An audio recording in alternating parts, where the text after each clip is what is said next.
Shabbat Shalom mga kapatiran dito sa Assembly of Yahuwah Philippines and Shalom po sa iba na ibang araw ang inyong pamamahinga. Araw po ngayon ng Biyernes at ngayon po ang aming araw ng pamamahinga.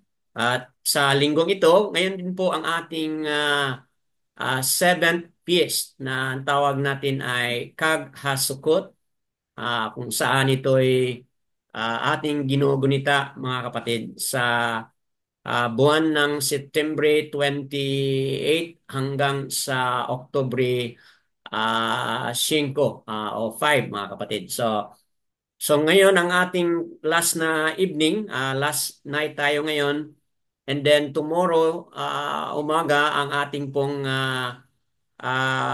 8-day convocation mga kapatid. So sa umaga, magtipon-tipon tayo para sa pagbulay-bulay ng mga words related to the 8th day.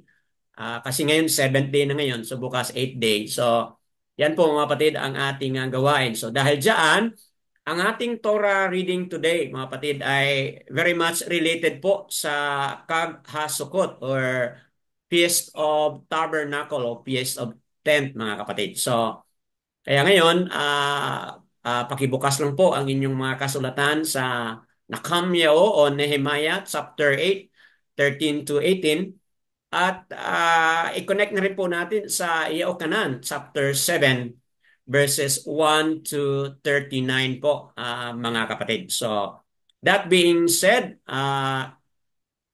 titingnan natin mga kapatid no, kung ano itong feast na ating tinutukoy. At tingnan natin kung may ugnayan ba o may connection ba sa mga salita ni Yahushua, mga kapatid. So that being said, let's welcome Sister Lilieta, mga kapatid, na siya po ang ating Torah reader for today. Go ahead po, Sister. Okay, our Torah reading is from the book of Nehemiah, chapter 8, verses 13 to 18. And on the second day, the heads of the fathers of all the people, with the Kohanim and Levites, were gathered to Ezra, the scribe, in order to study the words of the Torah. And they found written in the Torah which Jehovah had commanded by Moshe that the children of Israel should dwell in booths in the festival of the 7th month, and that they should announce and proclaim in all their cities and in Jerusalem, saying, Go out to the mountain and bring olive branches, branches of oil trees, and myrtle branches, and palm branches, and branches of leafy trees to make booths, as it is written. So the people went out and brought them and made themselves booths, each one on the roof of his house, and in their courtyards, and in the courtyards of the house of Elohim, and in the open space of the water gate, and in the open space of the gate of Ephraim. And the entire assembly of those who had come back from the captivity made booths and sat under the booths, for since the days of Joshua, son of Nun, until that day the children of Israel had not done so, and there was very great rejoicing. And day by day, from the first day until the last day, he read from the book of the Torah of Elohim, and they performed the festival 7 days. And on the 8th day, there was an assembly according to the right ruling. Continue po sa John, Brother Dan. Opo, continue po. Okay, John chapter 7, verses 1 to 39 po. Opo. And after this, Yahushua was walking in Galilee, for he did not want to walk in Yehuda, because the Yehudim were seeking to kill him. And the festival of the Yehudim was near, the festival of Sukkot. So his brother said to him, Get away from here and go into Yehuda, so that your Talmidim also see the works that you are doing. For no one acts in secret, while he himself seeks to be known openly. If you do this, show yourself to the world. For even his brothers did not believe in him. Yahushua therefore said to them, My time has not yet come, but your time is always ready. It is impossible for the world to hate you, but it hates me because I bear witness of it, that its works are wicked. You go up to this festival. I am not yet going up to this festival, for my time has not yet been filled. And having said this to them, he stayed in Galilee. But when his brothers had gone up to the festival, then he also went up, not openly, but as it were in secret. The Yehudim therefore were seeking him at the festival and said, "Where is he?" There was much grumbling about him among the crowd. Some were saying, "He is good," but others were saying, "No, but he is leading the crowd astray." However, no one spoke openly of him for fear of the Yehudim. And about the middle of the festival, Yahushua went up into the Mikdash, and he was teaching. And the Yehudim were marveling, saying, "How does this man know letters, not having learned?" Yahushua answered them and said, "My teaching is not mine, but his who sent me. If anyone desires to do his desire, he shall know concerning the teaching, whether it is from Elohim or I speak from myself. He who speaks from himself is seeking his own esteem, but he who seeks the esteem of the one who sent him is true, and no unrighteousness is in him. Did not Moshe give you the Torah? Yet not one of you does the Torah. Why do you seek to kill me?" The crowd answered and said, "You have a demon who seeks to kill you." Yahushua answered and said to them, "I did one work, and you all marvel. Because of this, because of this, Moshe has given you the circumcision, though it is not from Moshe, but from the fathers, and you circumcise a man on the Shabbat. If a man receives circumcision on the Shabbat, so that the Torah of Moshe should not be broken, are you wroth with me because I made a man entirely well on the Sabbath? Do not judge according to appearance, but judge with righteous judgment." Therefore, some of them from Jerusalem said, "Is this not he whom they are seeking to kill? And see, he speaks boldly, and they say none at all to him. Could it be that the rulers truly know that this is truly Hamashiach? But we know where is this one is from. And when Hamashiach comes, no one knows where he is from." Yahushua therefore cried out in the Mikdash, teaching and saying, "You both know me, and you know where I am from.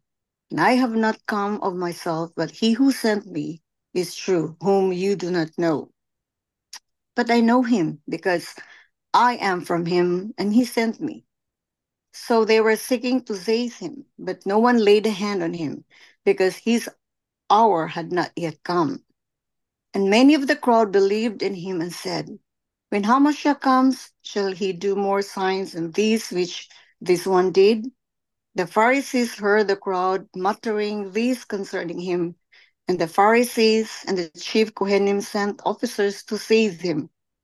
Therefore Yahushua said to them, "Yet a little while I am with you, then I go to him who sent me.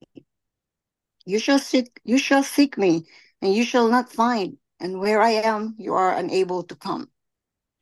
The Yahudim therefore said to themselves, "Where is he about to go that we shall not find him?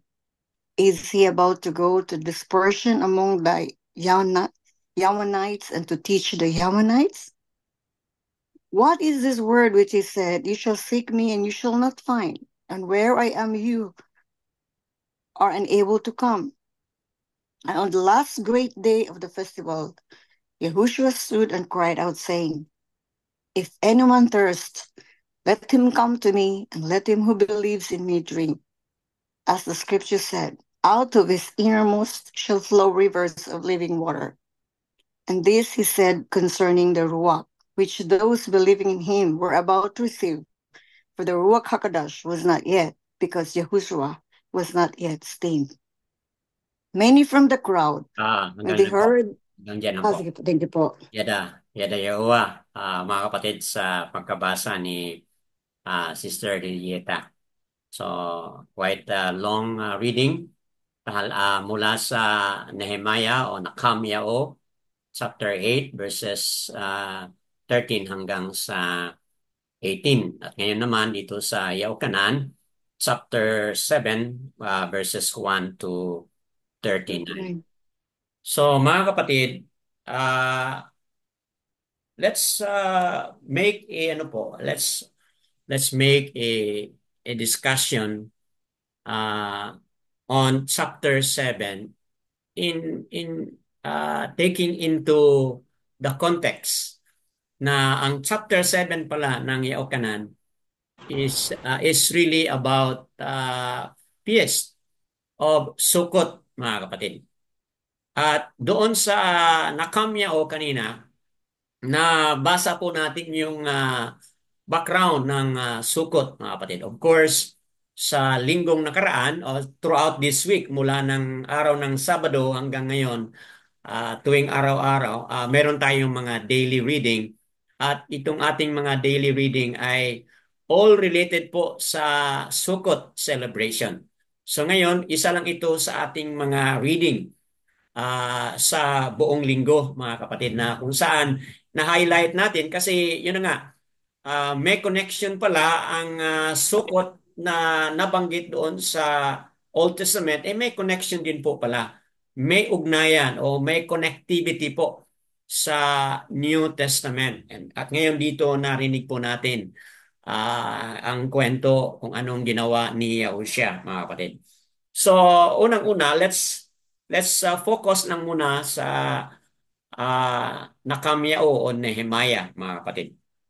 So, as a background, ang Nehemiah po ay pagkatapos nilang bumalik after the captivity from Babylon, mga kapatid. Bumalik sila. 517 BC, kung hindi ako nagkamali. 516 o 517 BC, yun po yung panahon na sila ay bumalik na. Kasama sila ni Zerubbabel, Ezra, Nakamyao. Sila po itong bumalik, mga kapatid. At ngayon, dito sa ating reading, nagkaroon po sila ng Torah reading doon sa public place. At take note na nasa Jerusalem na po sila dito. Hindi sila, wala na po sila doon sa Babylon. Nakabalik na po sila, mga kapatid. Okay po, ito po yung background. So, nung nabasa po nila, doon po nila naintindihan kung ano po yung nakasabi o ano pong instruction ni Abba Yahuwah sa pamamagitan ni Masya na tuwing 7th month on the 15th day, mga kapatid, meron palang gagawin sila na dapat sila'y manahan po doon sa kubol or doon sa tulda or doon sa tent, mga kapatid. Yun pala ay dapat nilang gagawin. And in context, kailan po yung last na sila'y naka-observe nito? Okay? Ang pinaka-last po na sila'y naka-observe nito ay noon pa pala sa panahon ni Yahushua, son of Nun. Okay po? Sino ito si Yahushua, son of Nun? Siya po yung nag-take over o pumalit po kay Masya bilang leader na sila ay nakapasok na po sa Jerusalem sa panahon na yon. Sa panahon ni Yahushua, son of Nun, mga kapatid, yun na yung last na sila ay naka-observe o naka-practice nito, mga kapatid. So, ibig sabihin, yung mga tao sa panahon na ito, nung malaman nila na dapat palang i-observe nila, mga kapatid, they felt very guilty. At dahil dito sila umiyak, mga kapatid, sila po yung nag-umiyak. Umiyak sila ng umiyak dahil sa they felt the guilty, mga kapatid. They felt guilty na for so many years, mga kapatid, hundreds of years, hindi na nila na-observe ito, mga kapatid. Okay? So, that being said, mula nung sila nakabalik, mga kapatid, ito'y tuloy-tuloy na kanilang na-observe hanggang sa nung si Yahushua ay nandito na rin po, mga kapatid, sa Yaokanan chapter 7. Patuloy pa rin yung itong observance nila mula sa panahon ni nakamyao o panahon ni Ezra, mga kapatid, patuloy na ang kanilang celebration nito tuwing taon-taon, mga kapatid. So, that being said, I'll give you time to bring out kung ano po dito sa ating mga nabasa from nakamyao o nais mong i-connect dito sa Yaokanan, ano po dito yung mga nakuha mo, mga kapatid, or naintindihan mo na nais niyo pong i-bring out sa ating sharing ngayon? Anyone po? Sino po yung mauna? Sister Dayan, nasa pangalawang, nasa Nehemiah po tayo, chapter 8, 13 to 18, and then Yaokanan, no, John 7, 1 to 39 po. Okay, mga kapatid, that being said, sino po ang mauna na mag-share? Kindly unmute and then share po. Ano yung mga lesson learned or things na nais niyo pong i-highlight mula sa ating Torah reading? Hindi po ito first time nating nabasa kasi na nga, bahagi na po ito ng ating celebration. So ano po yung mga mensahe na Abba Yahuwah is talking to you? Go ahead po.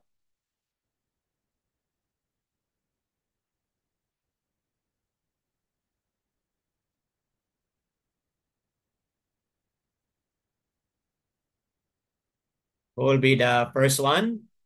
Having given the background, ano pong nais ninyong i-highlight?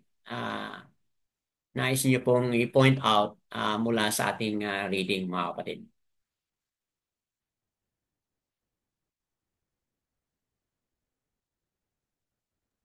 Ako, Brother Dan, Opo, Sister Bakar Asaya, go ahead po. ang pagkaintindi ko dito sa mga verses na to about yun na nga about the feast of tabernacle, ang masasabi ko dito ay ito remembrance ito ng pagtira ng mga Yasha'al sa tents or booth doon sa wilderness. Dito sa pag-celebrate for 8 days sa loob ng tent temporarily ay nag-represent ito ng temporary stay natin dito sa mundong ito para sa akin, Brother Dan, ha? Opo. At stranger or pilgrims lamang tayo dito kasi may permanent may permanent naman tayong kalalagyan sa pagbalik ni Yahushua Mashiach. At sa pagtira sa balong-balong ay makaranas tayo ng discomfort at mga kakulangan sa mga bagay-bagay. Tama. Matest ang patience natin and endurance natin. Ngunit paglipas ng 7 araw, 7 araw na paghihirap ay doon natin ma-feel ang ease and comfort after ma-experience ang hardship and discomfort. Kaya may rejoice na mangyayari, magre-rejoice tayo sa 8th day. Kaya sinabing the great day kasi day of rejoicing yon na maka ano na tayo, maka ah, labas na tayo sa ating mga pag ano sa patience natin na nakaranas tayo ng mga discomfort. At saka dito sa um, nabasa kong mga about sa Tabernacle. tabernacle sa hindi sa dito sa itong verse ba about sa John 7:27, when Yahushua comes, no one knows when he is from. Opo. Nakaano ako dito, nakapag-isip-isip ako, ano bang ibig sabihin na when Yahushua comes, no one knows when he is from. Para sa akin, uh, no one knows, hindi to totoo na no one knows kasi may prophecy na dito sa Micah 5, chapter 5, verse 2, na sinabi dito na Prophet Micah had prophesied that the one to be ruler will come from Bethlehem. which is also called Ephrata. Um, he will come from Bethlehem. Kaya Hmm. uh, when he comes from Bethlehem. He reveals his original, his real origin kasi real origin talaga ni Yahushua isn't an earthly place, but with Yahuwah, ang place talaga ni uh, Yahushua Mashiach is with his father in Shamayam. Hmm. Hmm.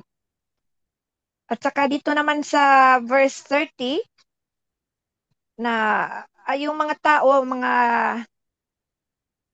ibang mga yung mga Yasser-al ay cannot take him, hindi nila ma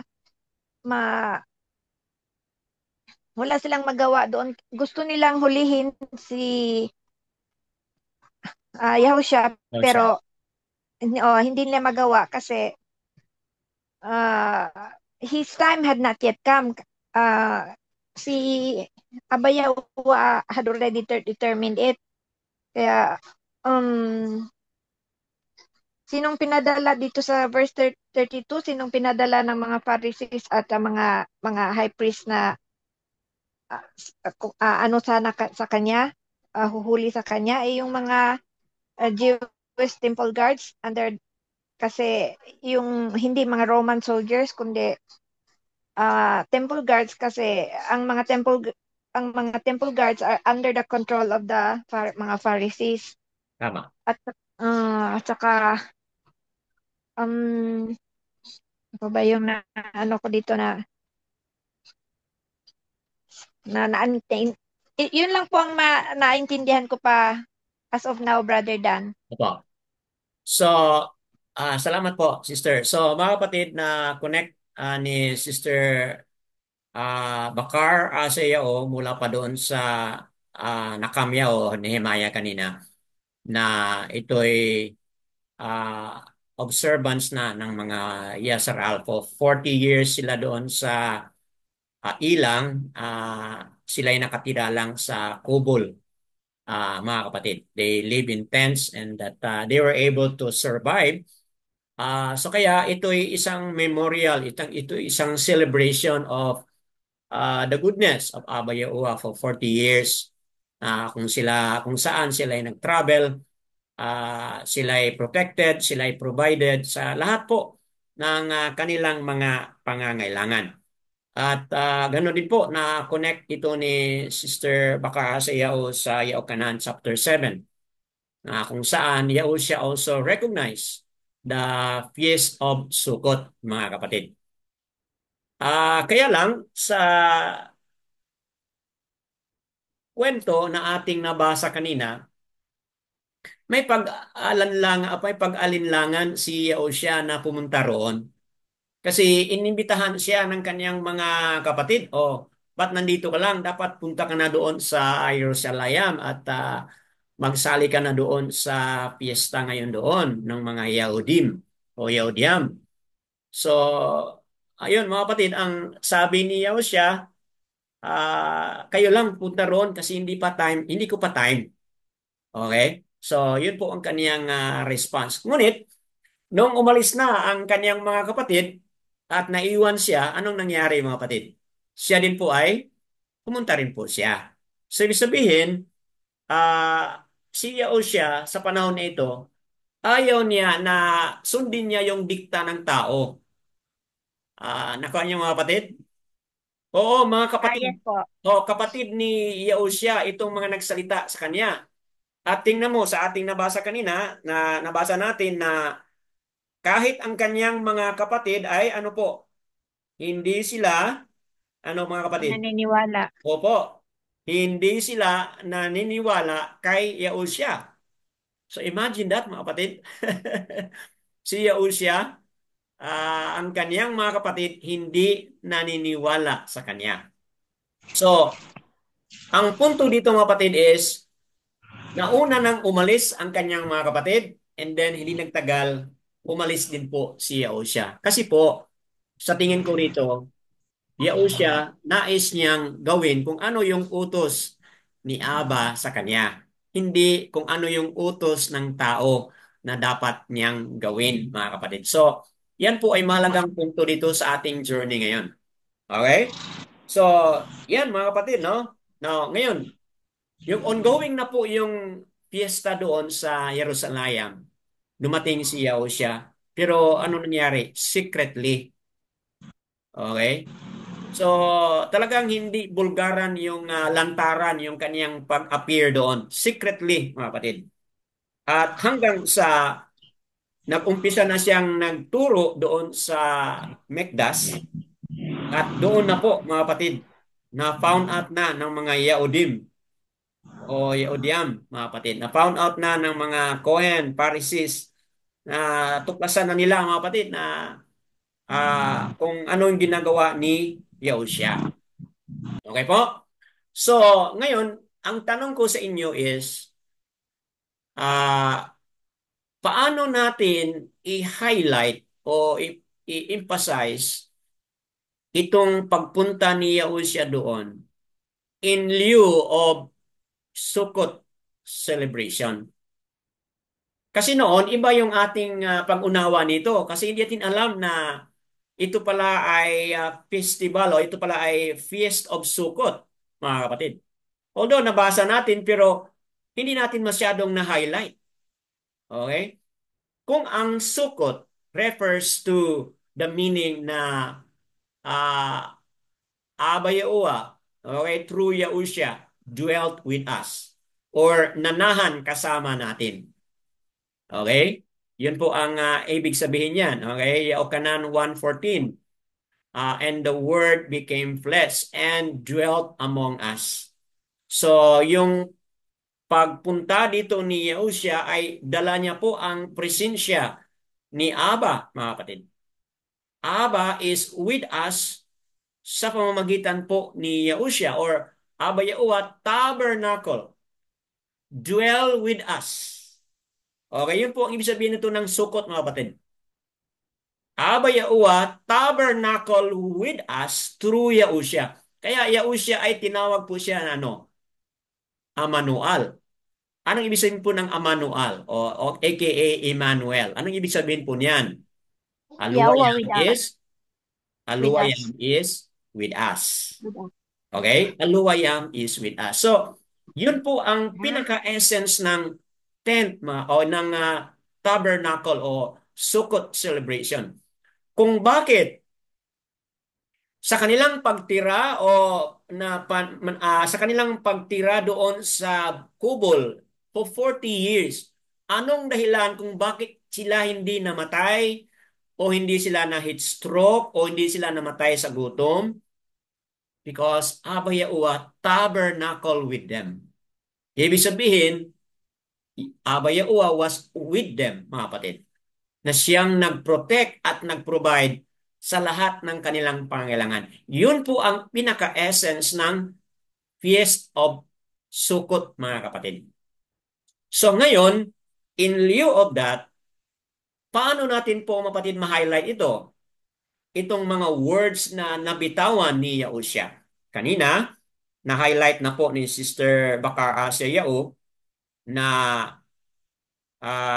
sa verse 28 ba yun, Sister, no? And verse 30. Okay?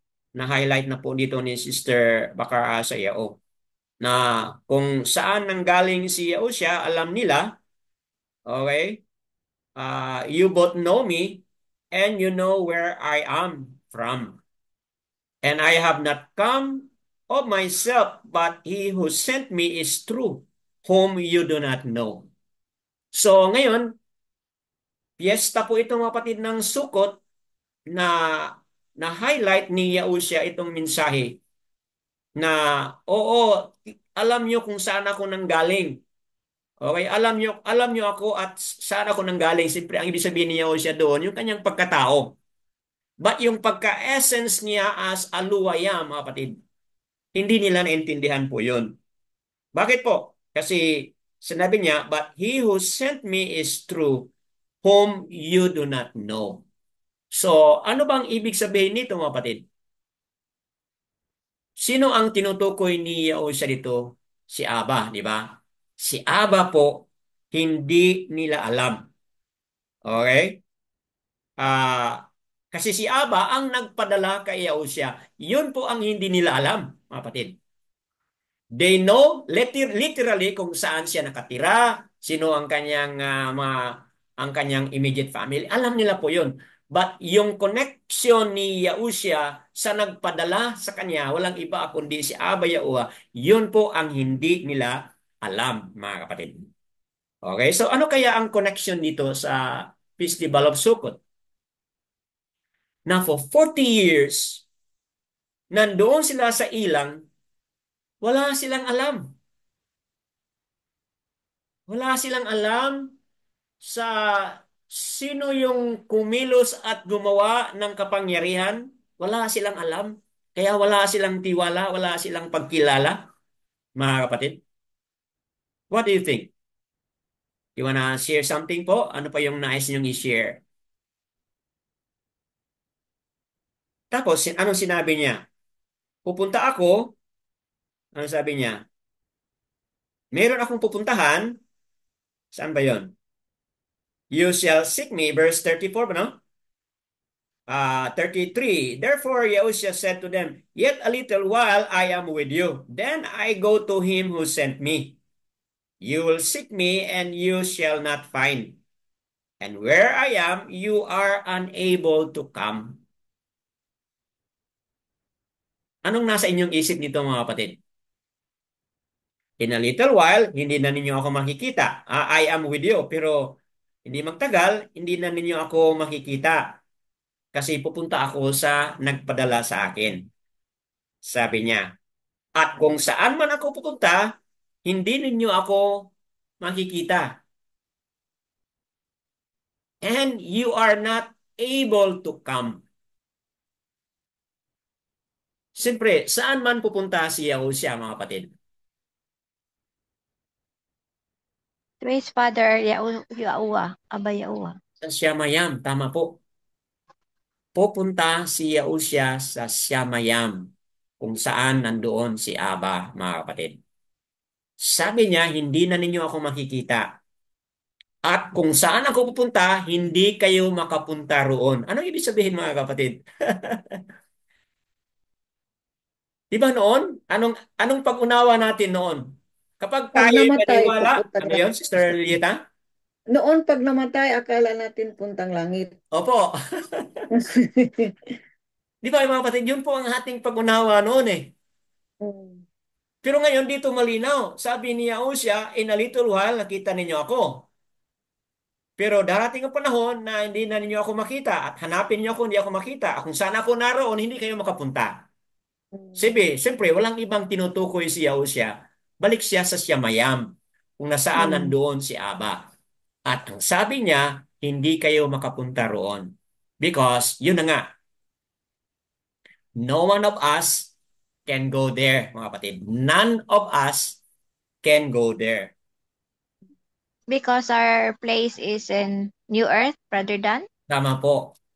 Mm. Tama. Only our Aba Yaua is in Shamayam Opo. and our place is New Earth. Yes Nandito sa po. New Arats. So kaya Mm. related ito rin sa ating reading today na kung Mm. saan babasahin natin yung sa ating personal reading yung Revelation 21 ba yun o 21 and 22 mga kapatid. So related din po yan.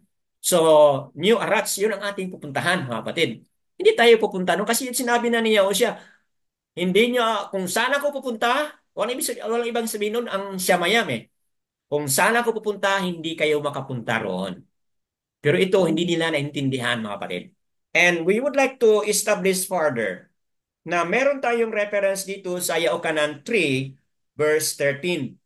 At ano po yung sinabi sa Yaokanan 3, verse 13? Sinabi po ni Yahushua, And no one has gone up into Shamayam except he who came down from Shamayam, the Mm. son of Adam.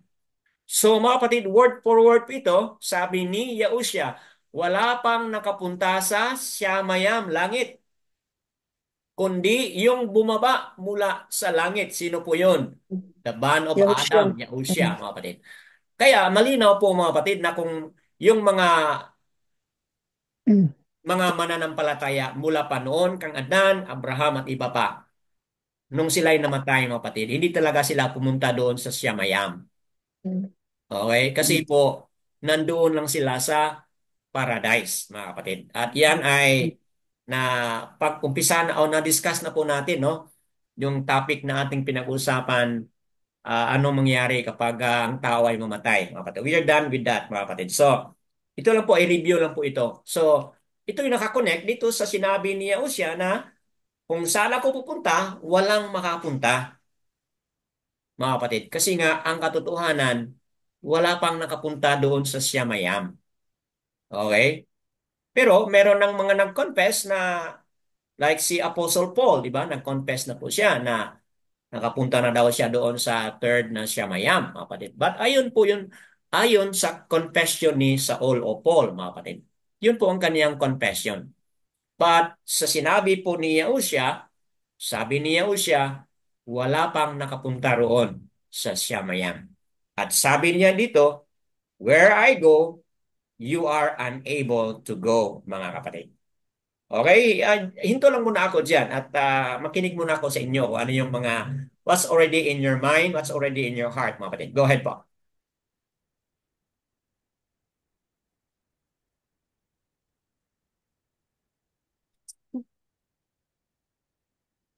Anong connection dito sa Feast of Sukkot, mga kapatid? Kung hindi man tayo makapunta roon, so anong connection dito sa Feast of Sukkot?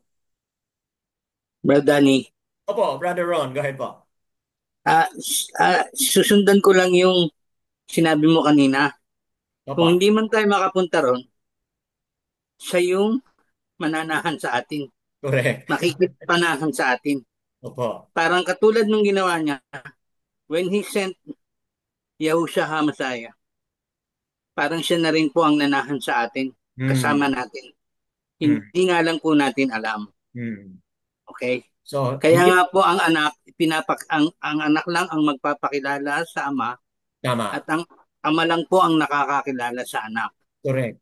Yun po ang ano. Dahil meron po akong binabasa dito malayo din sa ano. Pero sa Yohanan din po ito sa Holy Scripture na Opo. madalas kong nadidinig po ito sa mga mananampalataya ni kay Aba Yahuwah Opo. na I have come in my Father's name and Tama. you do not receive me. If another come in his own name, him you receive. Sabi po. Kaya di ba po ang pangalan ng ating Messiah is Yahusha Opo. because yung pangalan niya nakaduktong doon ng pangalan ng Ama na Correct. nagpadala sa kanya na si Aba Yahuwah. Tama po. Tapos meron pa nga pong sumunod doon sa ano, that is Yohanan chapter 5 verse 43. Yung Tama po. 44 po. How are you able to believe when you are receiving esteem from one another? Ito Hmm. po yung practice ngayon ng ano eh. Alam po natin lahat ito ganito. Nagtayo ng nagtayo ng iglesia o Timbahan. ng simbahan. Uh, after which si pastor na ang dinyo Diyos. Mga. Yeah, but this is a common mistake of ours. Hmm. Lahat po tayo ano subjective po diyan. Hmm. Alam po natin, aminin po natin sa sarili natin. Nung araw, paamin-amin pa tayo, pahalik-halik pa tayo sa kamay ng pare. Opo. Di ba? Tapos, kay pastor naman, lahat na sinabi ni pastor, Sunod hindi na mo na sunod. pinrasa sa ano mo, hindi mo na binerify or hindi mo na inirefer sa Holy Scripture or sa Hallelujah Scripture. Basta naniwala ka na lang, sinunod mo na lang si pastor. Opo. Si pastor pala ligaw din. Opo. Kaya nililigaw, pareho na kayong ligaw ni pastor. Hmm. Parang ganun po. Kasi nga po, hindi nyo nakilala kung sino ang ama at kung sino yung anak. Hmm. Kaya lahat po ligaw eh. Hmm. Kaya kumbaga, ipagpasalamat po natin na tayo po ay natawag sa katotohanan. Yada. Kahit po ilan-ilan lang tayo, hindi po ano yun eh. Ang importante po na nalaman natin ang totoo. Yada Yahuwah po, Yada. brother. Yada Yahuwah. So, ganun po, in connection to that, Brother Ron. Kung hindi man tayo makapunta roon, kaya Aba Yahuwah bumaba sa pamamagitan ni Yahushua, bumaba rito. At ito na nga yung significance ng ating celebration ngayon. Gaano kahalaga itong celebration natin na 1 week tayo nakatira sa kubol, mga kapatid. Is because it speaks of a future na it speaks of the present, and it also speaks of the future, mga kapatid. Na kung saan Aba Yahuwah bababa yung bagong Arats at bagong Siyamaya, mga kapatid. Okay? And Aba Yahuwah and Yahushua manahan po, mga kapatid, kasama ang tao. So, that being said, bukas ng ating celebration na umaga, pag-usapan po natin itong 8th day. Kasi po itong 7 days na tayo nag-observe nito ngayon, nasa 7th day na tayo ngayon. Very significant po ito sa ating hinihintay, mga kapatid, na 1,000 years na manahan si Yahushua at tayo manahan din po with Yahushua and Abba Yahuwah for 1,000 years. And then after that 1,000 years, follows the 8th day. At mamaya, bukas, pag-usapan natin anong significance doon. So, yan po mga kapatid, no? Merong significance itong ating pag-stay sa tent for 1 week, 7 days, may significance po ito. Kung saan Abba Yahuwah tabernacle with us through Yahushua, mga kapatid. Kaya mahalaga talaga sa ating journey ngayon, kayong mga manunood, makikinig sa Republish, talaga bang totoo na talaga na meron tayong relationship kay Abba Yahuwah? Talaga bang meron tayong personal encounter with Abba Yahuwah? Kasi noon, more on confessing lang tayo, confessing, okay? I-declare mo lang, banggitin mo lang, then okay ka na. Pero ngayon mga kapatid, iba ang ating journey. Kailangan natin talagang something na gawin natin. Okay? Kung sabi niya ito yung peace, gawin natin kasi ito yung sinabi niya. So yun talaga yung we are always on a move, on an action, mga kapatid. Because by doing so, we show our love, we show our relationship, mga kapatid. So, tahimik muna ako at baka meron na kayong mga additional pa, mga kapatid, na mga nais i-share din po mula sa ating Torah reading. Brother Dan, Opo, go ahead, Sister Lilieta. ano po, clarification lang po, need more, kasi di ba, kung, ano, a little bit iba, kaya lang, manakasulat ho dito sa 13, and the second day, sa Nehemiah, he to the fathers, all the people with the Kohanim and Levites were gathered to Ezra the scribe. Di ba, Brother Dan, kung bakit ang translation ng Yahudyat to Aramaic, ito ba nag-umpisa, Brother Dan? Di Opo, ba si Ezra ang scribe?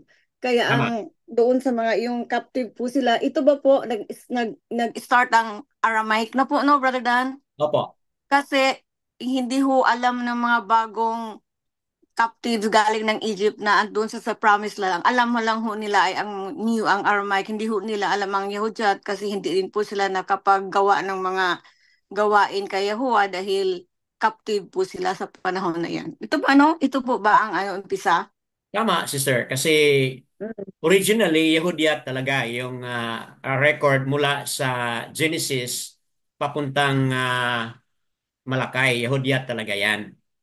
Okay? Mhm. Yun po ay first record. So yun po ang unang recorded na Hebrew, Yehudyat na ancient talaga, no? But nung sila'y nabihag na doon sa Babylonia, hindi yung mga naisinilang doon kasi 70 years sila doon eh. Yung mga naisinilang doon, hindi na nakakarinig sa Yehudyat, yung ancient Mhm. na language, hindi na naririnig.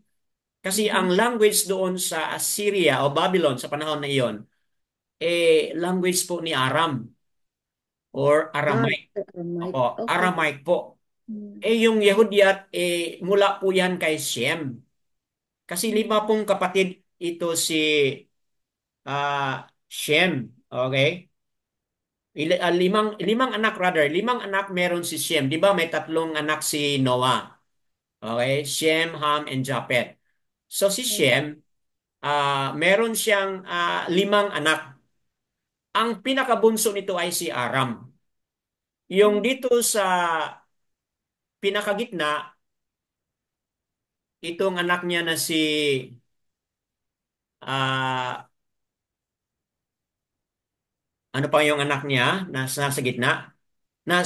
Kung saan nandoon nanggaling sila ni Abraham. Okay? Let me let me verify muna sandali. Okay, so ito yung bali i-trace up natin yan kasi mahalaga yan sa ating journey, mga kapatid, no? Okay, okay, si Eber. Okay. Si Ever. Eber, si Eber, ito po yung kaniyang third na anak. Okay, ni Shem. Si Eber po ang kaniyang third na anak. At mula kay Eber, diyan po nagmula ang mga descendants nila ni Peleg, nila ni Tera, ni Abraham, mga kapatid. So, ibig sabihin, itong Aramaic, mula ito kay Aram na anak ni Shem. Okay, ito yung kanyang lingwahe. At doon sa Babylonia, yun ang kanilang lingwahe kasi nga in honor of Aram. Okay, kaya Aramaic, mga kapatid. But itong Yehudyat, which is nagmula kay Eber, mga kapatid, isa sa mga anak ni Shem, which is diyan na trace up yung mga descendants ni Abraham, mga kapatid. So, iba yung kanilang lingwahe. That is really Hebrew, kumbaga Hebrew, mga kapatid. Kasi ang ibig sabihin niyan, uh, tumawid sila, okay? Tumawid sila sa uh, uh, another, okay, tumawid sila sa ilog, mga kapatid. Yun po ang ibig sabihin ng Hebrew. People who cross doon sa ilog, kung di ako nagkamali.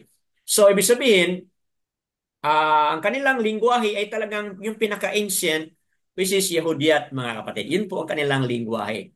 Kaya Genesis hanggang sa Malakay originally was written in Yehudyat, ancient na Hebrew, mga kapatid. But sa panahon ni Ezra, dahil bumalik na sila doon sa Yasharal, hindi na nila alam yung lingwahe kasi 70 years nilang nakalimutan na yon. So what is now known sa kanilang time ay yung Aramaic. Kaya nung si Yahusha ay nandito sa lupa, talagang Aramaic yung lingwahe sa panahon na yon. Okay po? Ako ba yung naintindihan, sister? Opo. Mm. So, ibig sabihin, itong Aramaic, pangalawang language na po ito ng Yasharal. Mm.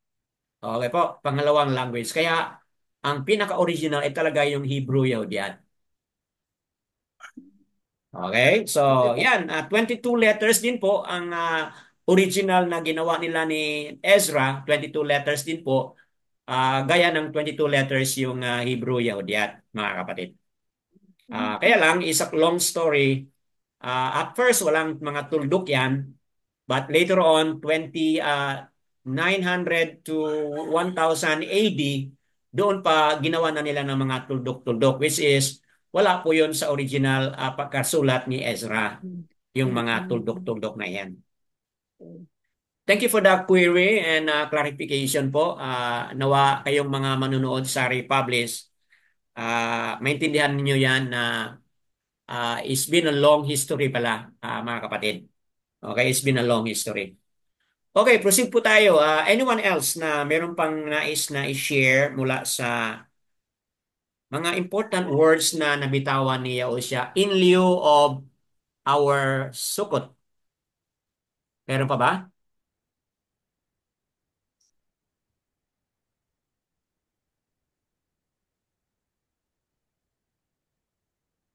Yung tingnan nyo po, mga kapatid, dito sa verse 35, gano'n din po, no? Ah, hindi nila naunawaan kung saan pupunta si Yaosha. Verse 35 po, mga kapatid, hindi nila naunawaan yon. Verse 36, sabi niya, What is this word which he said, you shall seek me and you shall not find? And where I am, you are unable to come. So again, hindi po nila naintindihan. Okay po? Hindi nila naintindihan yon. Verse 37, and on the last great day of the festival, Yahushua stood and cried out, saying, if anyone thirsts, let him come to me, and let him who believes in me drink. Kapatid, ano kaimportante ito in lieu of Sukot, mga kapatid?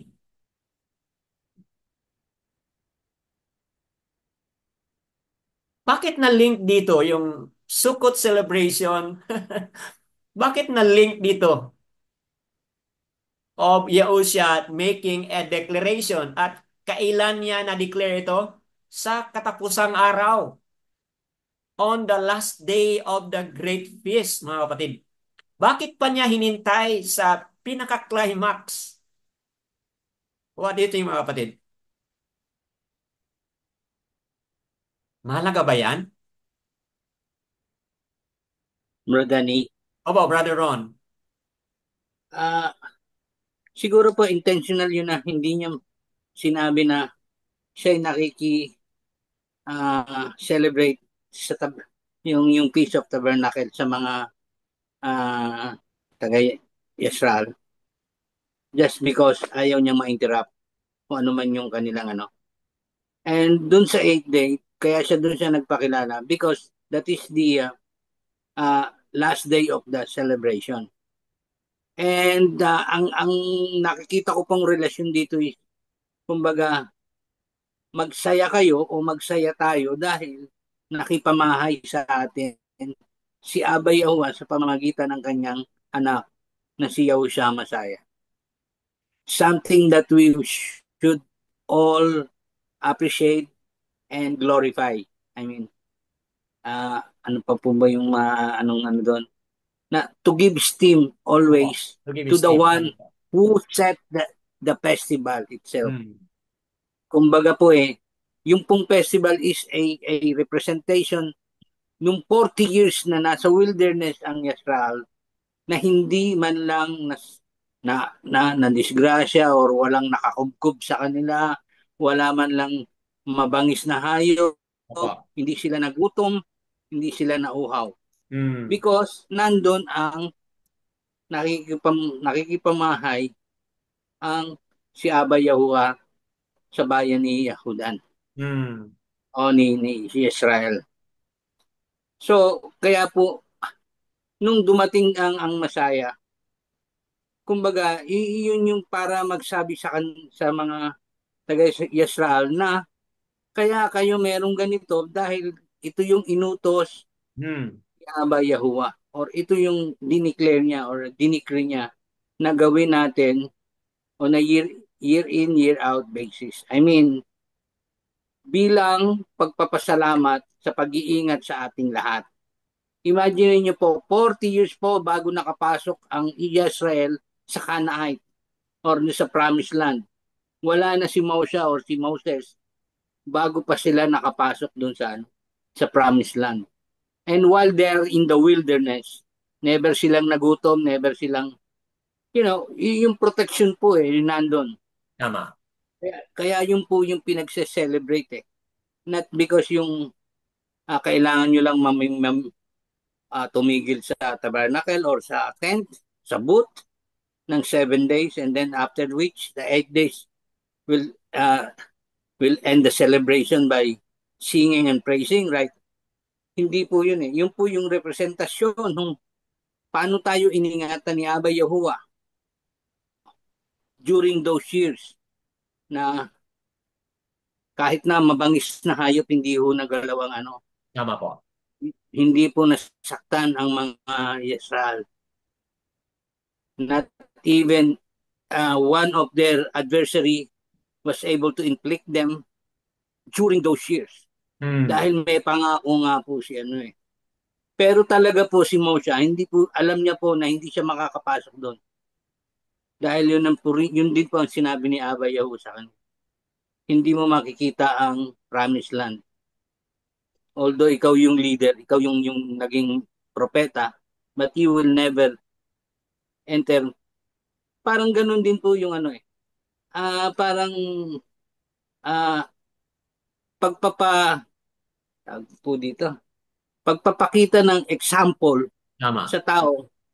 Si Yahusha po, ay I'm sorry, si Mosa po, although siya is lumakad ng matuwid sa harap ng ating Aba Yahuwah, pero hindi po siya nakarating sa promised land Hmm. kung saan dinala na ang mga taga Israel. And ang Masaya naman po, yun din ang sinabi nila sa kanila.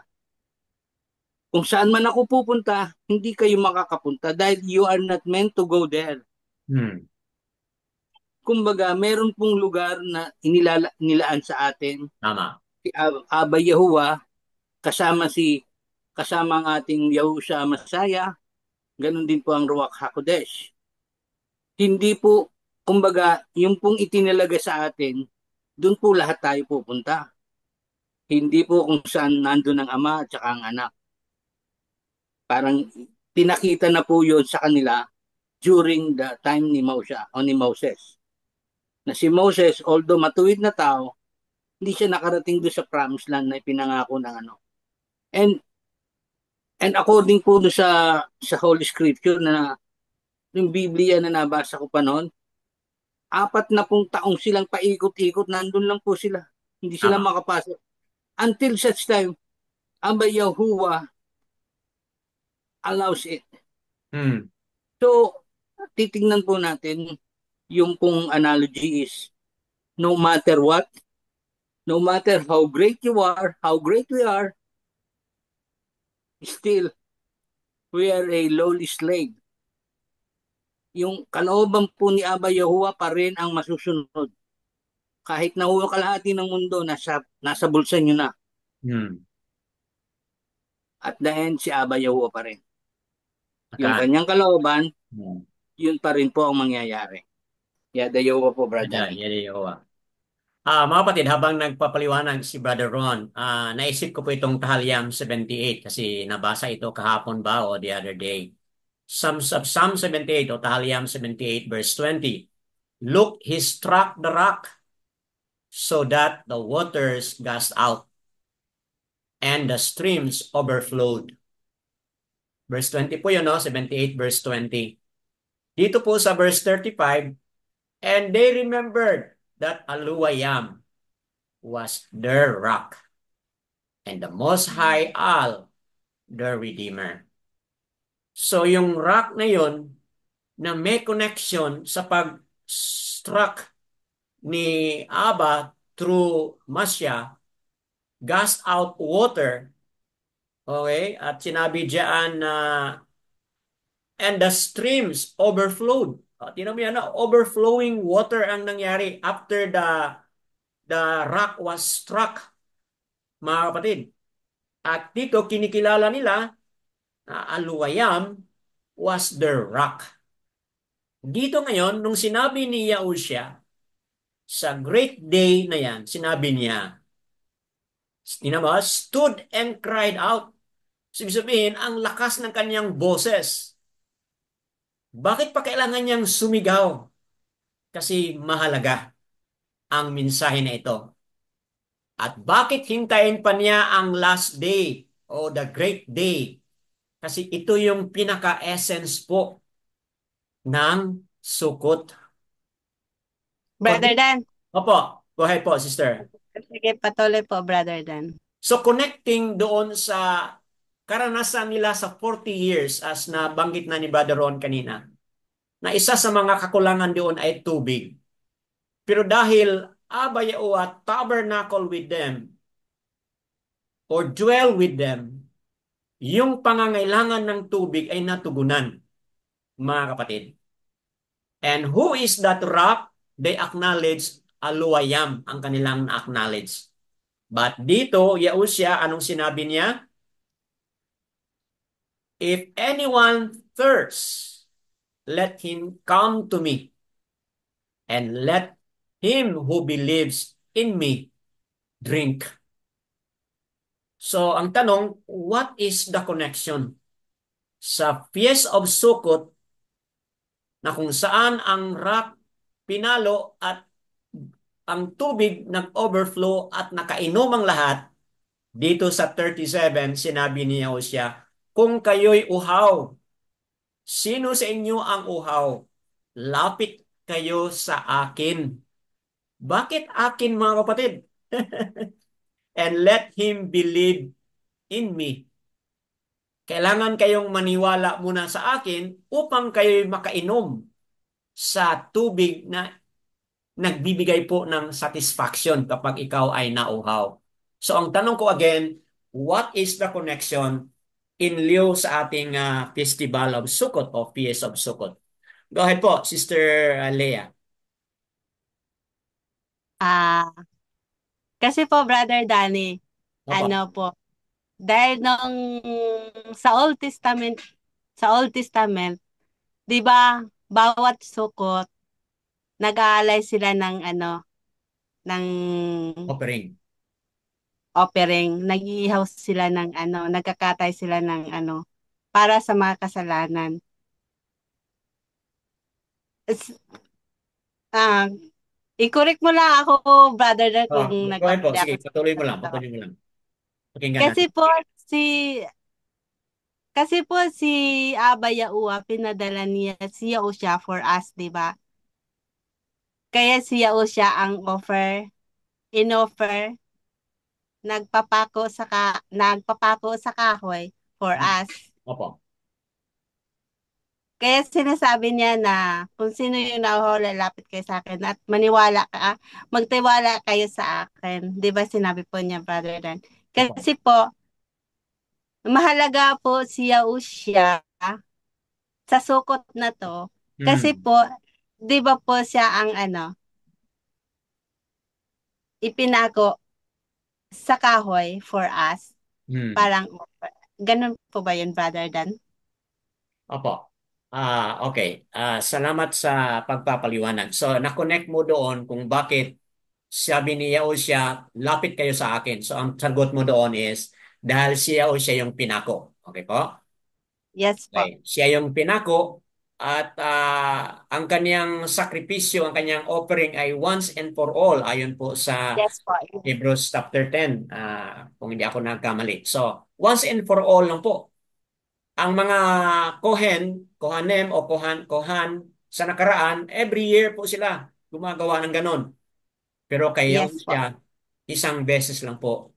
Kaya yan ang dahilan kung bakit sabi ni Yahushua, lapit kayo sa akin.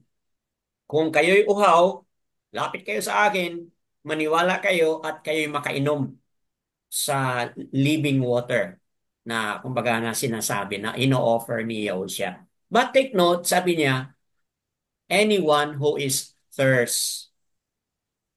Anyone who is Kasi thirst. po, iilan-ilan lang ang nagkakaroon ng thirsty sa panahon na iyon. Kasi Mm. majority sa kanila, mga Pharisees, Sadducees, yung mga Cohen, uh, Yahudiya, mga Jews, majority sa kanila hindi naniniwala. So, ilan-ilan lang yung naniwala sa kanya na kung saan sila po yung merong desire na nais masatisfy. Mayroong desire na may desire and hunger na masatisfy ang kanilang thirst, mga kapatid. So,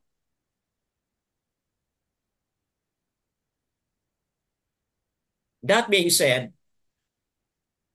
sa paliwanag ni Sister Leah, mga kapatid, totoo yon na siya o siya lang talaga ang may kakayahan na mag-satisfy, mga kapatid, sa lahat ng mga pangangailangan natin kasi nga siya yung namatay, mga kapatid. Dagdag ko dyan, sa nabanggit na rin ni Sister Leah kanina, siya ang pinadala ni Aba. Also as mentioned by Brother Ron. Yahushua ang pinadala ni Aba. At sa pamamagitan ni Yahushua, maari pong maranasan yung kapangyarihan, yung presensya ni Aba sa pamamagitan po ni Yahushua. Bakit mga kapatid? Kasi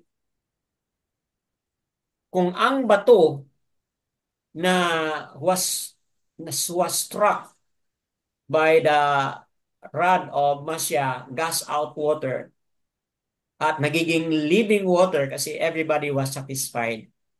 Kung yan ay tinutukoy mga kapatid na living water, sa New Testament, kung basahin natin ang chapter 4 ng Yaokanan, Yahushua din po ay living water. Water.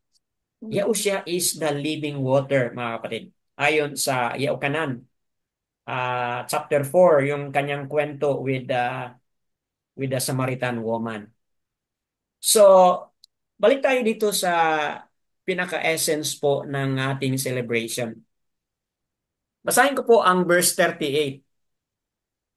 Sabi niya sa verse 38, and the scripture said, out of his innermost shall flow rivers of living water.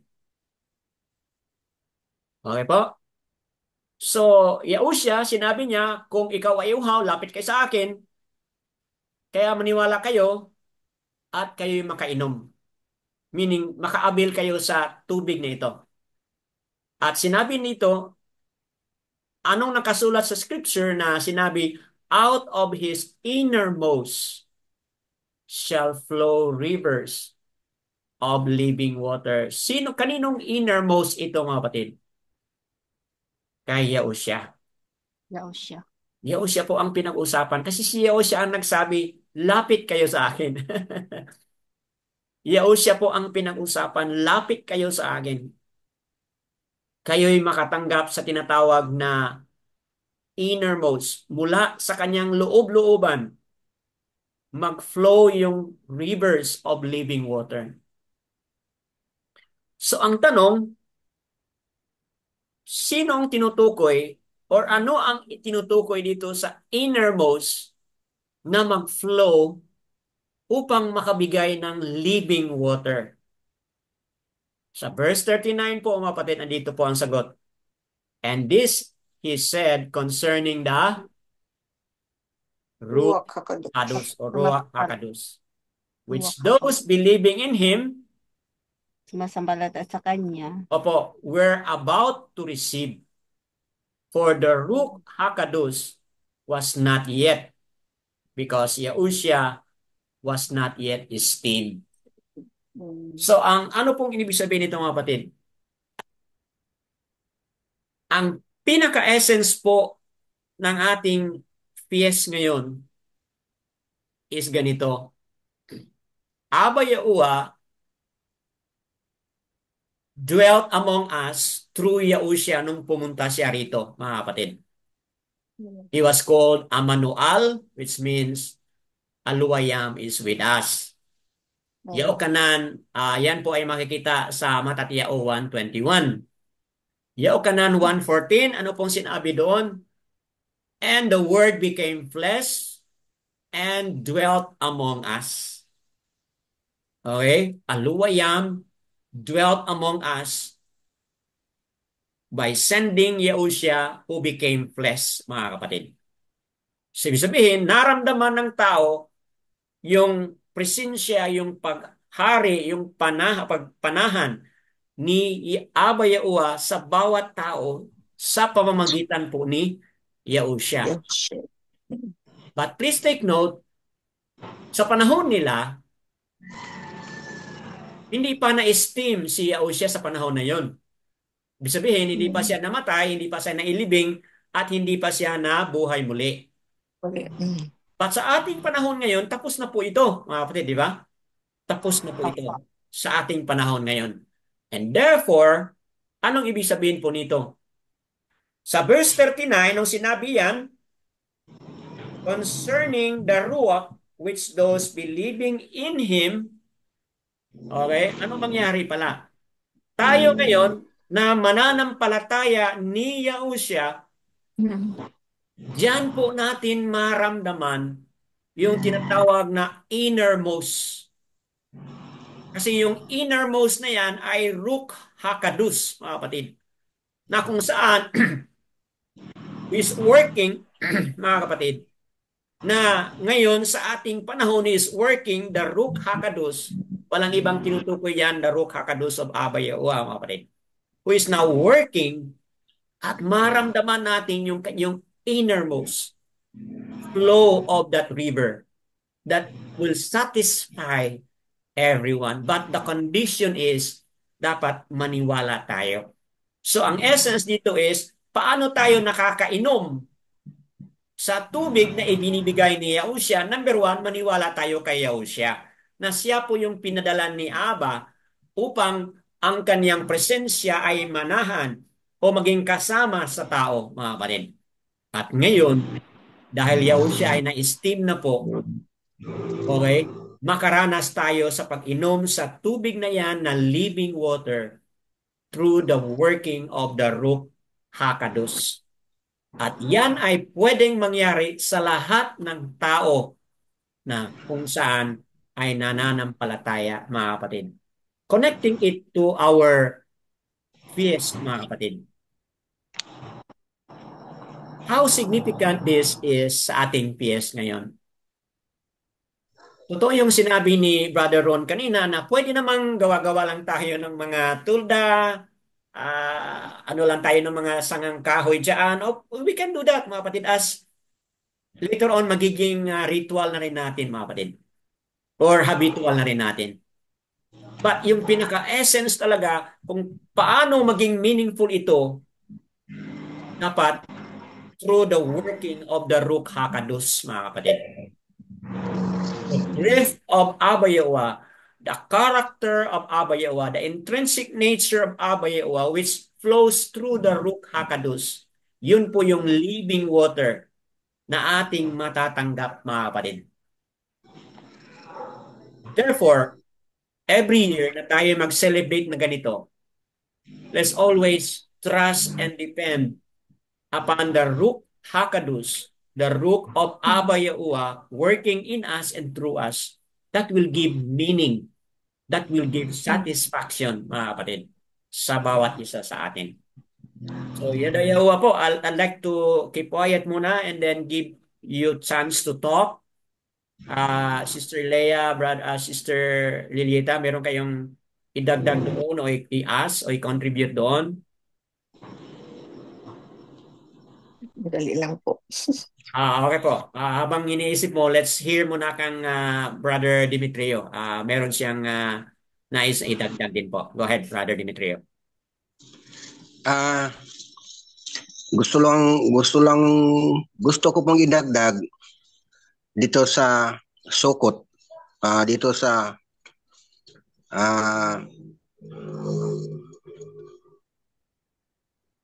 Nehemiah chapter 8 verse 15 Opo. na ito ay isang command ni Abba Yahuwah Okay. noon. Command ito na kailangan gawin ng mga Israel. At ang command na ito ay kailangan silang gumawa nito at mag-offer ng halad o sa kanya. Offering. Sa pamagitan ng mga kambing, mga karnero, baka, at iba pa. So, kung tingnan natin ito, ay hindi ito pwede na suwayin natin hanggang ngayon. Kasi utot ito. So, importante ito para sa atin. Kahit kunti na lang ang panahon na nagawa natin ito. So, importante pa rin ito sa ating journey ngayon. Na kung ano yung utos ni Abba Yahuwah, ay dapat pa rin nating sundin. Pero, mayroon kaibahan dito. Yes. Dito sa Jeremiah, ang hiningi ni Abba Yahuwah dito na halad yung mga kambing at karnero at baka. Pero sa panahon natin ngayon, hindi na hiningi ni Aba Yahuwah yun na mga halad na yan. Hindi na kailangan sulugin, mag-ihaw pa ng kambing, mag-ihaw pa ng baka, karnero, para mapatawad ang kasalanan natin. So noon lang yun. Sa ngayon, kung tingnan natin, yung offering talaga, hindi maalis yun. Hanggang kang Yahusya, nandyan pa rin. Pero doon may kaibahan na yung offering natin dito sa kay Yahusya. Kung tingnan natin yung reading natin ngayon na araw, yung Hebrews 13. Sa Hebrews 13, nakasabi dito sa chapter 14, chapter 13 verse 14 hanggang 16. So, kung tingnan natin dyan, wala ng kambing, wala ng karnero, wala ng animal na susunugin, kakatayin upang mapatawad ang kasalanan natin. Kasi doon sa iyong kakanan kanina, yun na ang paghugas ng mga kasalanan natin ay yung dugo na ni Yahusya na napako doon sa kahoy. Yun na. Pero mayroon pa rin tayong gawin na bilang isang halad kay Yahusya na kailangan basahin ko itong 15 sa Bisaya. Busa himuon ta kanunay ang halad ngadto sa alwayam pinaagi kang Yahusya amasya. Mao kini ang halad sa pagdaig gikan sa mga ngabil nga nagsugid sa iyang ngalan ug ayaw kalimot pagbuhat sa maayo ug pag tinabangay kamo kanunay. Mao kini ang mga halad nga makapahimuot sa alwa.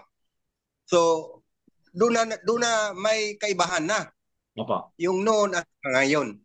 So palagay ko hindi mahirap ang ngayon. Kasi may scripture tayong sinunod. O yun lang ang ibig sabihin, magpasalamat tayo kay Aba Yahuwah sa prayer, sa reading doon sa Psalms, kasi yung Psalms maraming mabasa natin doon na magpapuri kay Aba Yahuwah, Yahusya, at saka yung mga awit at pag-pray sa Kanya.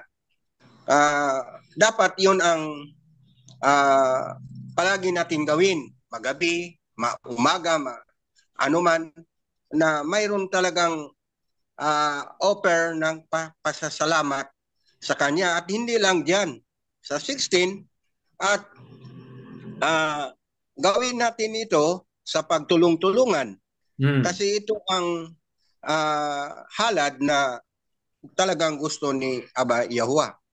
So hindi tayo mag-iisa, kahit magtulong-tulungan tayo. Ito ang mga gusto ni Yahusya sa panahon natin ngayon. Kasi kung sa ating panahon ngayon, wala naman tayong kambing na marami. Wala naman tayong karnero na marami. Ang makagawa lang yan, yun lang mga mamayaman. Yung mga baka. So, sa ating panahon ngayon, maraming sabi noon sa una pa na hindi na natin magawa yun. Kasi wala tayong kambing. Wala tayong karnero. Pero kung intindihin natin dito sa Hebrews, wala na yun. Totoo, wala na yun. Ang gawin natin, ang ito sa Hebrews na sinabi dito, na simple na hiningi ni Yahusya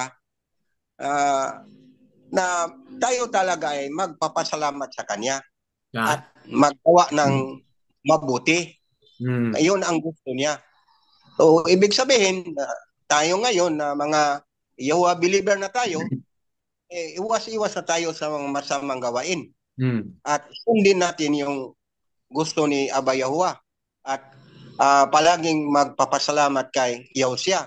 Kasi ito ang gusto niya na bilang ganti ng kanyang dugo na naghugas sa ating mga kasalanan. Kasi sa tingin ko, ito ay matutuwa talaga si Yahushua nito. Matutuwa talaga si Yahuwah nito. Palagi tayong nagpapasalamat, palagi tayong nagpakakumbaba sa kanyang harapan at sa mga tao. Ito ang halad, ito ang offering na talagang gusto ni Aba Yahuwah. So sa tingin ko, sa ating journey ngayon, pwede pa natin gawin ito. Yan. Kasi hindi naman mahirap na sundin kasi nandyan naman sa scripture at magawa natin ito. May awit naman dyan sa Psalms. May awit, may mga babasa naman tayo diyan sa Psalms na papuri kay Aba Yahuwah, papasalamat sa lahat niyang ginawa, lalo na sa pagpapako niya doon sa kahoy at sa kanyang dugo na naglinis sa ating mga kasalanan. Yun lang po ang madagdag ko. Yan. Yada Yahuwah. So connected po doon sa believe in me, Yahushua said. Connected din po doon sa nasabi kanina ni Sister Leah dahil si Yahushua yung nag-offer sa kanyang buong buhay. Connected doon sa na-highlight ni Brother Demetrio na gawin natin bilang pag-celebrate itong mga praises, thanksgiving at yung paggawa ng mga mabubuting gawa ayon sa na-highlight sa Hebrews chapter 13 verse 15 and 16 na nabasa na kanina. That being heard, mga kapatid, balikan mo natin si Sister Lilieta. Parang meron kayong ready na po kayo, Sister? Meron kayong idagdag? Or... correct me if I'm wrong, ha, Brother Dan. Oh. Kasi doon, di ba sa si Ezra, nag-gather sila para maibalik ang teaching ng Torah. Di ba, captive sila for 70 years. So, how important the Torah is. Kasi 70 years, pwede na yung bagong trend na eh. Pero, binalik talaga ni Ezra para makapakinig ang lahat ng sa Torah. Then, let's go to, ito na po sa John. Nakita ni Yahushua na ang mga ginagawa ng mga tao ay, wala ba kayong Torah? Di ba, if you really a Torah believer, the actions, the way you speak ay may finish, di ba? Parang may maganda yung mo, ugali. Pero sila, hindi naniwala. Kaya sabi pa ni Yahuwah, may attempt pa silang patayin nila si Yahushua, tama? Di ba? Sabi, did not Moses give you the Torah? That means, noon pa man hanggang ngayon, Torah talaga ang foundation, Brother Dan, di ba? Tama. Kaya, asa yung Torah, di ba? Binigyan kayo. But hindi, kung baka hindi ko makita sa inyo ang Torah. Pero to think of, Brother Dan, di ba, si Yahushua is the living Torah. Kaya, yung sinabi niya dito sa 39, na the living water, ako ang Torah. Kaya noon pa man hanggang ngayon, ako ang Torah. Kaya maniwala kayo. Yung ganun na ang connectivity from the Old Testament hanggang sa New Testament hanggang ngayon, sabi ni Yahweh, I come to fulfill the law and I come to fulfill the Torah. Di ba, Brother Dan? Kaya ang foundation talaga, Torah talaga, Brother Dan. Because he is the Torah. Tama. Kaya yan po ang nakita ko dito, Brother Dan. So, Yahushua, hindi lang siya living water, but siya yung living Torah. So, Yahushua si Yahushua po ay nagkaroon ng pagkakataon na na-challenge niya yung mga Yahudiam. Okay? Meron kayong writings ni Masya, nag-circumcise and all, ganon. Sabi niya, kung totoo yan, bakit ninyo akong tangkang papatayin? Di ba? So, nagkaroon po ng hamon si Yahushua dito. So, Yahushua is pointing to them, you're observing this. Yes. Itong sukot ito, ino-observe ninyo. Pero, hindi talaga ninyong naiintindihan kung ano yung pinaka-essence dito. Hindi nyo naiintindihan kung ano ka-importante ito sa buhay ng tao. Kaya, sabi niya, para maintindihan ninyo, kung kayo'y nauuhaw, lapit kayo sa akin. Nakita niyo yung connection dito? Kung kayo ay uhaw na uhaw at nais niyong malaman at maintindihan, lapit kayo sa akin. Yun ang sabi po ni Yahushua. So, that being said and heard from Sister Lilita, totoo yan, Sister, no? Kasi kung hindi tayo maging maingat ngayon, mga kapatiran, sa ating journey ngayon, malamang maging pareho lang tayo sa mga Pharisees, Sadducees, o Yahudiya, mga kapatid, na nag-observe pero wala namang essence. Wala naman yung pinaka meaning dito, mga kapatid. So, that being said, tayong lahat dapat connected kay Yahushua. Kasi si Yahushua po yung pinadala ni Aba upang madama ang kaniyang presensya. Dapat maging connected tayo sa pamamagitan ng ating pananalig, pananampalataya at pagkilala po sa pangalan ni Yahushua. Gusto lang ko pong gawin na panapos, no? Kasi medyo ako'y na po natin time.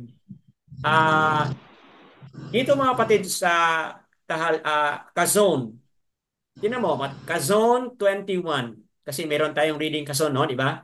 Kazone 21 verse 22 po. Tingnan niyo mga kapatid. And I saw, Kazone 21:22. And I saw no Mishkan in it. Ibig sabihin, wala nang tabernacle. Ibig sabihin, wala nang tulda. Are you getting the idea, mga kapatid? Sa bagong Jerusalem, mga kapatid, wala nang tulda, wala nang tabernacle, wala nang Mishkan. Bakit po, mga kapatid? Tingnan mo, verse 22. For Yahuwah Al Shaddai is its Mishkan. And the Lamb. So kaya mga kapatid, dalawa talaga. Si Aba at si Yahushua. Siya ang magiging Mishkan. Siya yung magiging tabernacle. Siya yung magiging tent. Yung literal, mawala na yan mga kapatid. So yung temple, tabernacle, tent, mawala na yan. Kasi po, Aba Yahuwah, ang tanging makapangyarihan ay siya na po ang Mishkan. Siya na po yung tabernacle. Siya na po yung ating tulda, mga kapatid. And kasali dyan, walang iba kundi si Yahushua. Bakit sabi ni Yahushua na if you thirst, sabi niya, come to me and believe me. Kasi po, sa chapter 7 kanina na ating napaliwanag, sinong nagpadala sa kanya? Si Aba. Okay? So therefore, kung naniwala tayo kay Yahushua, naniwala tayo kay Aba na nagpadala sa kanya. Nakita niyo mga kapatid?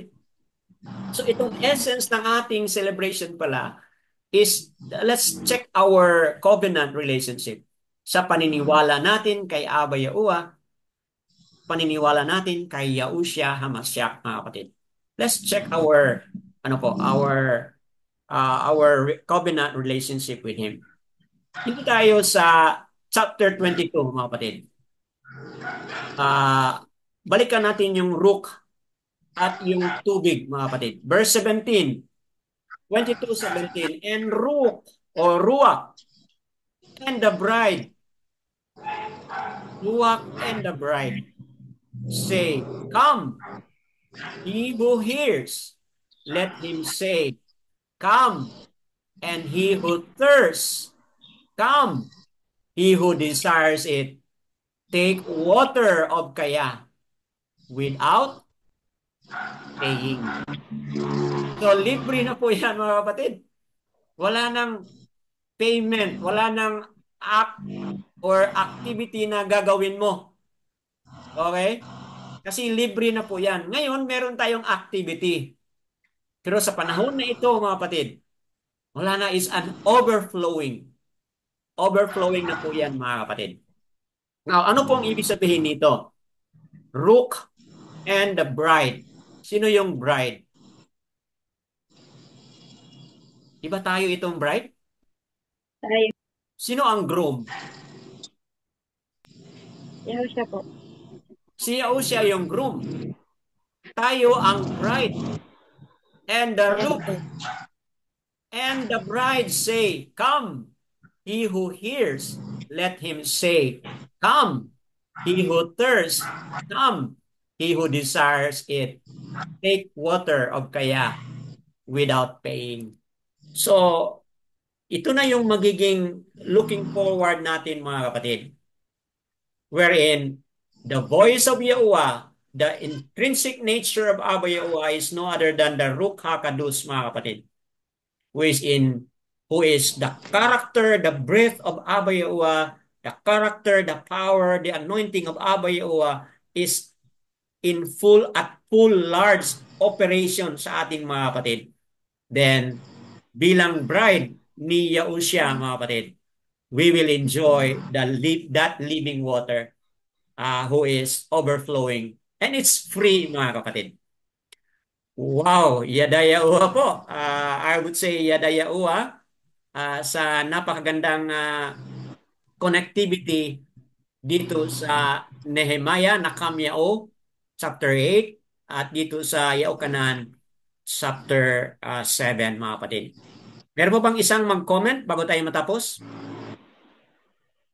Meron kang idagdag, Brother Demetrio?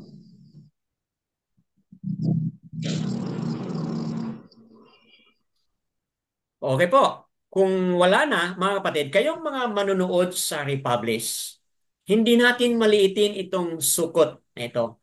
Sa highlight ni Brother Demetrio kanina, it's a command, Abayawa.